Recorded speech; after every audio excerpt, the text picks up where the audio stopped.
Hello and welcome to Your Health in Your Hands. I'm Dr. David Ajibade with the Brain and Body Foundation. Now, I've been a practicing physician for, my goodness, 27 years now. And as you all know, I'm very big on nutrition, the power of nutrients to improve health, to help you restore health, to help you maintain health. As a matter of fact, nutrients are what provide the energy to help you make new cells, make new tissues, repair damaged cells, and provide function for the rest of your body. Also, nutrients are very important to defend and protect your brain and body. So nutrients are all important. And I probably go too far in emphasizing their importance because other things are important as well.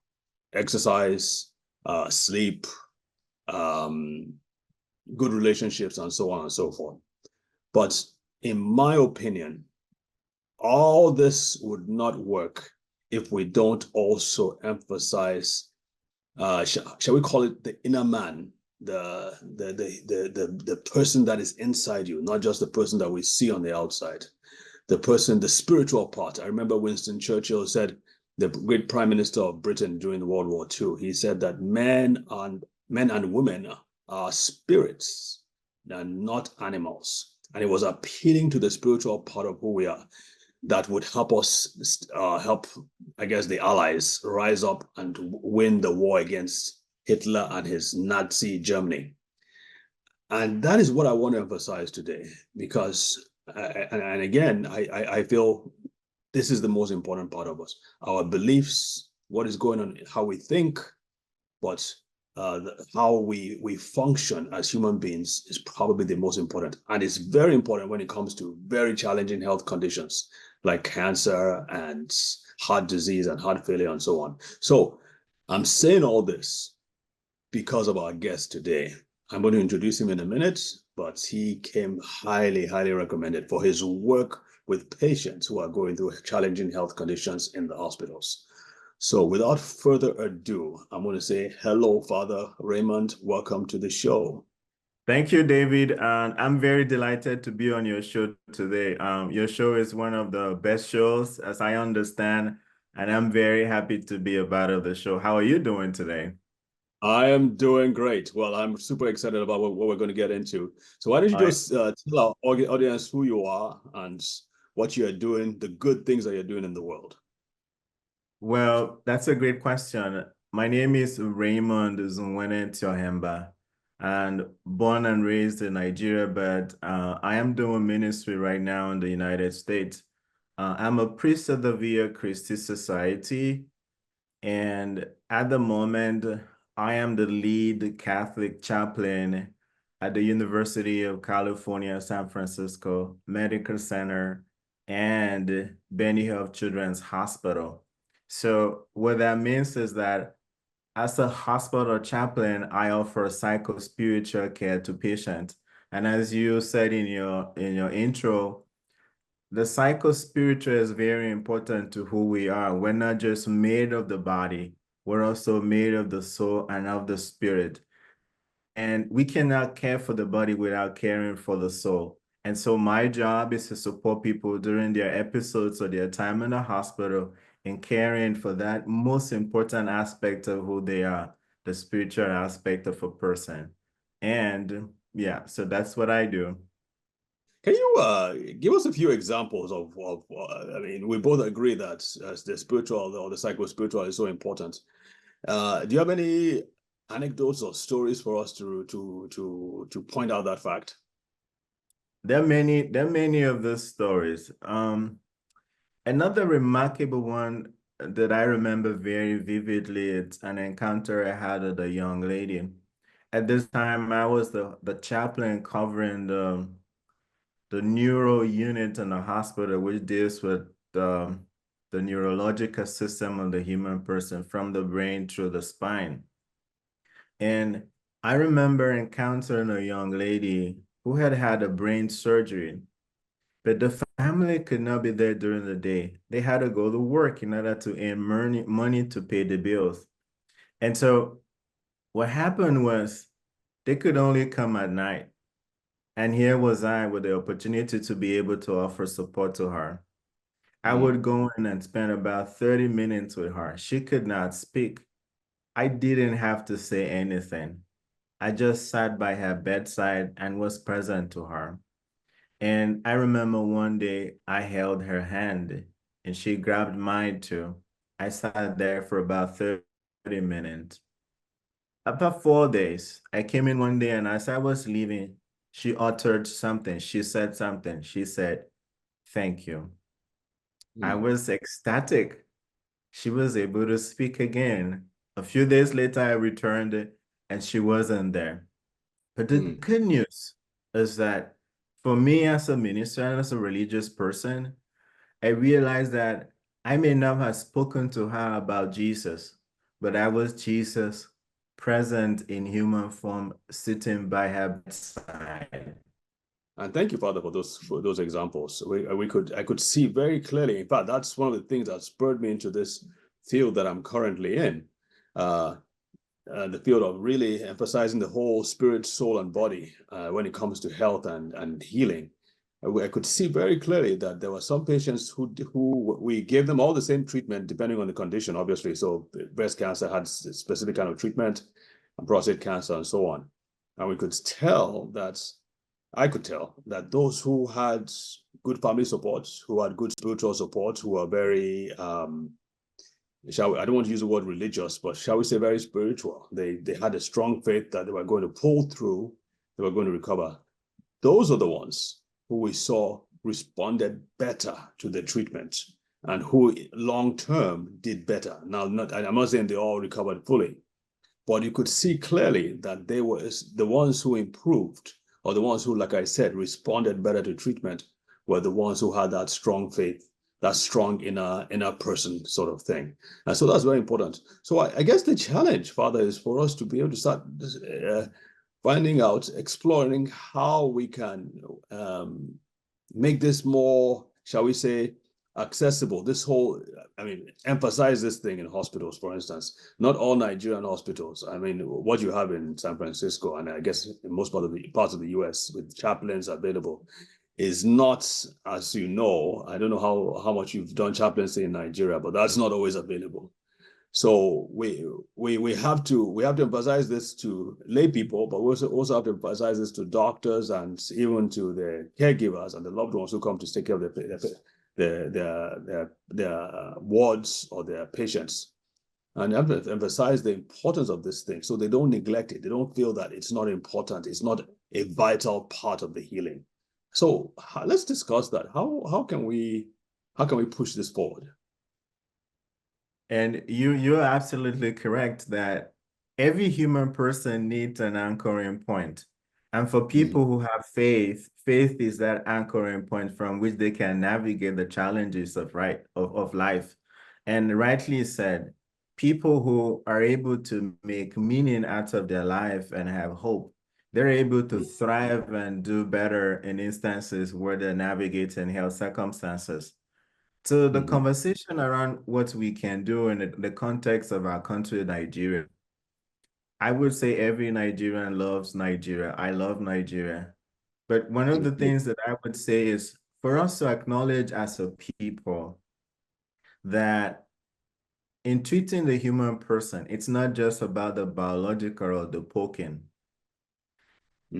A part of the conversations I've had with people in medical schools in Nigeria is the question, have you been able to explore the spiritual aspect of treating the human person?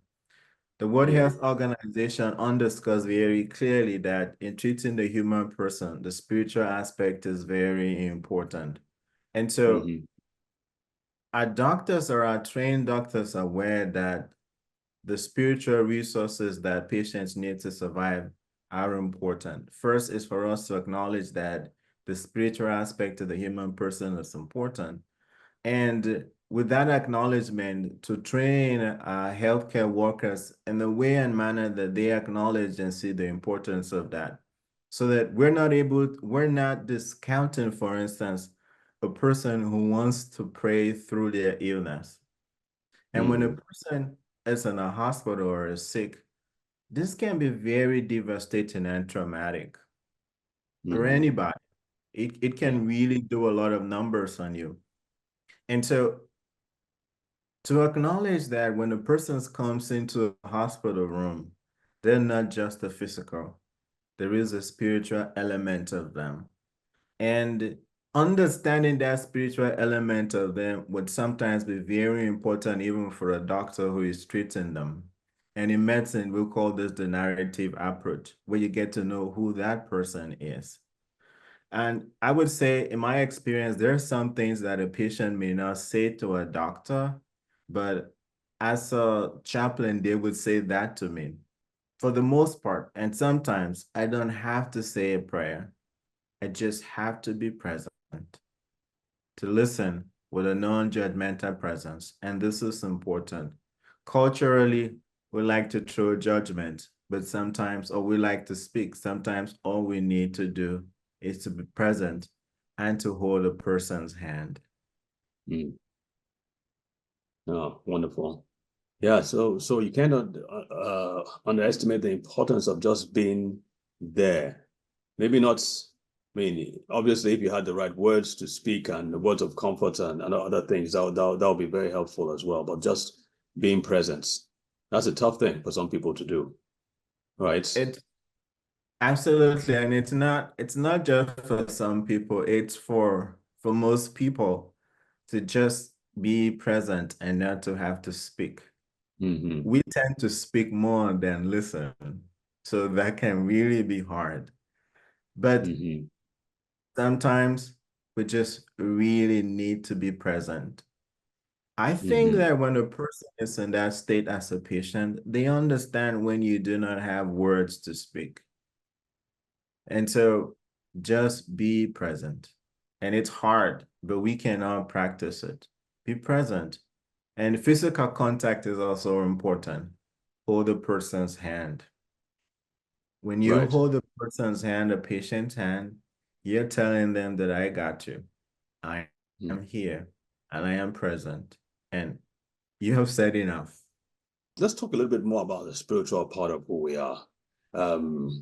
My from and I've studied this a lot too, and the spiritual parts.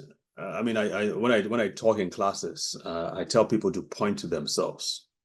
And I don't know if you know this, Father, but most people when you say tell a person to point to him or himself or herself, they either point to their head or they point to their chests. Mm-hmm. You know, if you ask a child, maybe below the age of 5, to point to themselves, you know where they usually point to? No, you tell me. They point to their stomach or their Oh, navel, their belly. their belly. And you know why? Because children are more aware of they haven't had the junk of the world thrown at them yet, right? And so they're very aware of where their spiritual nature, which is really the spiritual part of who we are, is really down there in the belly as opposed to the chest or in the head. And I mean, we know about this maybe intuitively too. I mean, sometimes you feel emotions in your belly, sometimes you feel anger or stress in your belly, as well as hunger. But truly, truly, truly, that's I mean, all religions kind of like point to that. The belly part of that is where we are, and the stronger a person is spiritually, the more supported the person is spiritually. My experience has been the better they will do when it comes to the challenges of life, whether it's health problems or marital problems or disaster problems, as some people in Florida and North Carolina are experiencing in this day and age with all the hurricanes going on. The people who have lost their homes, they've been devastated.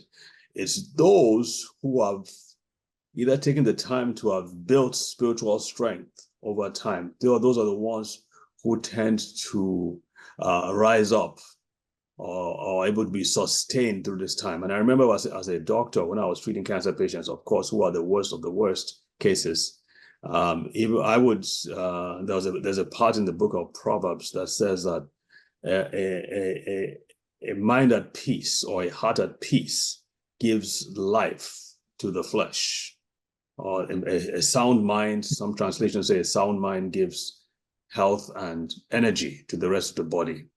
And so I would start with that. And not, like, it didn't matter whether they were Christians or Muslims or pagans or whatever it is, they always seemed more receptive. And I'll start with that. I'm saying I'm not trying to convert you or anything. I'll just say this is very important. It's very, very important for you to understand, to build strength or to have support on the inside, so that as we are treating you on the outside with the chemotherapy and the radiotherapy, that your body will respond better. And I saw that was very important. And some of them responded, like I said earlier at the beginning of this talk, that some of them responded so much better. And part of it was because we're able to support them with spiritually strengthening and inspiring stories and talks, and even in some cases it provided tapes just to hear about healing, that the body can be healed. And like I said, those helped a lot. So I think it's very, very important. And as you said, the whole that outside connection with somebody, or a loved one, or even if it's not a loved one, a priest or a pastor or a friend who is there for them, that not only helps psychologically, I believe it helps spiritually as well. Absolutely. It's very helpful that when a person navigates an episode of illness or ill health, that they have loved ones around them. Mm-hmm. And you would also you would know this from your experience as a doctor, that when a person is sick and they have their family members around, they tend to do better. When they're alone, they struggle more. And yes, the spiritual aspect of us is very important. This is what gives people hope. This is what gives people strength. In this culture, for instance, those who are without faith or who are not able to make meaning or purpose out of their life, they struggle more in navigating instances of ill health. And so for some people, they would call it faith, others would call it hope, others will call it a sense of spirituality, which is making meaning. I say that because not every person is a Muslim or a Christian or ascends to a relationship with the divine, but there are those who also are able to make meaning of some of the things around them. I visited once with a person who was a scientist, and he said to me, "You're a Christian. I don't want to talk to you." I said, "Oh, I'm sad to hear that you don't want to talk to me, but what do you believe in?" And he said, "I believe in science. I believe in the stars." I said, "Oh, that's great. Tell me about the stars. Tell me about the physics of the stars." And we got into a 45 minutes conversation. In the end, he said, when you came in here, I wanted to kick you out, but I'm glad that you stayed and that we were able to have this conversation." And so meaning making, emotional support, spiritual support, the presence of family and friends, even those who are not around, to be able to FaceTime you or to call you on a WhatsApp video call, it's important. And so if you're watching this program and you have a person or a family member who is sick, remember, when you call them, you're providing support. When you say, "I see you, I hear you, I know you're going through a lot of pain, but I just want you to know that I am here to support you." When we offer those words, we encourage them to be able to continue to push on, to persevere, and to be resilient. And so I think this is why this conversation is important. It's not only for us to talk about the spiritual aspect, but also the psychological aspect of the emotional support that we can provide to family members when they are ill. Absolutely. And I think that there's a lot of studies, research studies now that have gone into this whole, what we're talking about. And they've shown conclusively that that's just supporting the spiritual aspect, supporting the psychological aspect has shown conclusively, like I said, that there's overall improvements in outcomes from treatment and hospital stays and all these different things. Shorter hospital stays, for instance, fewer side effects from treatments, better long-term quality of life, regardless of what the condition was. I believe in the Duke University, they've had some significant research that has been done. Because I once had a psychiatrist who is in this field on the show, and he shows a lot of this really good studies. So we're not just folks, we're not just talking about just floppy things. You got to understand that this is now based in hardcore science.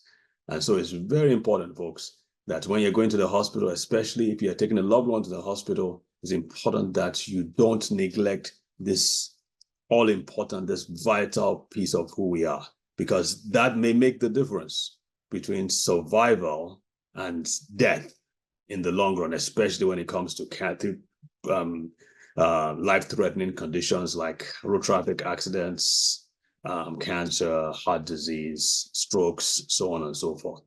So please, folks, um, be sure to pay attention to this aspect. Father, we're coming to the end of our little chat today, but I definitely don't want us to end without you giving some final words to our audience. Oh, absolutely. And thank you for referring to that research on the importance of the psychospiritual care in patient outcome. I would also point you to the University of Chicago Medical Center in 2011 had a study of about 3,000 patients, and it showed that a patient who had a chaplain visit them had a better outcome in the hospital. And so you are Mm, very right in saying that when you have a family member in hospital or undergoing a health difficulty, that you provide that resource. And part of what I do is exploring some of the resources that people bring. And faith is an important resource for us in overcoming challenges. I know, for instance, my beloved mother, she's prays the rosary every day. If mm, she were sick, part of the advocacy I'll be doing is to say to my sibling or whoever is caring for her, you got to pray the rosary with mama. You got mm. to pray the rosary with mama. If you have a loved one who is ill, maybe they love Jesus so much. Talk to them about Jesus. Maybe they love reading the Bible. Read the Bible with them. If they like a particular I'll have them play a tape or something Oh yeah, with the play a tape. You could, today mobile phones and internet, we have a lot of resources everywhere. And yeah. pray with them. When you do that, you're supporting them. And above all, just know that sometimes you may not be able to say nothing, but that you are present. It's important. A final note, and I think this will be very important. And I had this conversation recently with a panel of medical practitioners and doctors in another hospital. When a patient is in the hospital, they don't have so much power. You go into Mm-hmm. their room and you see them lying in bed. When you come in as a doctor or a nurse or a social worker or a chaplain and you stand over them, you're demonstrating to them that you have all the power. They Mm, don't have the power, and this can be very intimidating. And so, for viewers who are watching, remember when you go into a room to visit with a sick person, try to equalize the conversation by getting a chair to sit so that you're at the same level as the person or the patient who is lying in bed. The mm, dynamics of what happens when one person is standing and the other person is lying in bed can be very powerful. You may just mm. be offering a great support to that person by finding a chair to sit down, to have a conversation, and to listen. And so Right. remember, when you get into a patient's room, avoid just standing around them. It can be very intimidating. Remember, Yeah. at each point, at many points during the night or during the day, people are just coming in and telling you what you need to do. When you equalize the conversation, sit at their level, what you're saying is, I am with you. I understand. I see you and I hear you. I love that. Love it. Love it. Thank you so much, Father, for your time today. And I hope we can have you back on to share some of your wisdom and your perspective on this all important topic. Absolutely, David. It was lovely chatting with you, and I'm very glad that we got to do this because as Nigerians, we're doing a lot in different contexts and cultures, and it's important that the knowledge and the expertise that we have, we're able to have this kind of conversation so that our people can also benefit from it. One love. Uh, We love Nigeria. Yeah. Absolutely. And by the way, my Yeah. mom says the rosary too every day. So it's not that Oh, we have. that's cool. So, folks, thank you so much for joining us today. And remember, these videos are available on our site, brainandbodyfoundation.org. And of course, you can follow us on social media. Just look for Brain and Body Foundation or look for me, Dr. David Ajibade. We're on all the platforms except TikTok. We're still working on that. So until next week, take care. God bless. Stay strong. Stay healthy. Don't leave your health or your spiritual health for granted. Take care. Bye.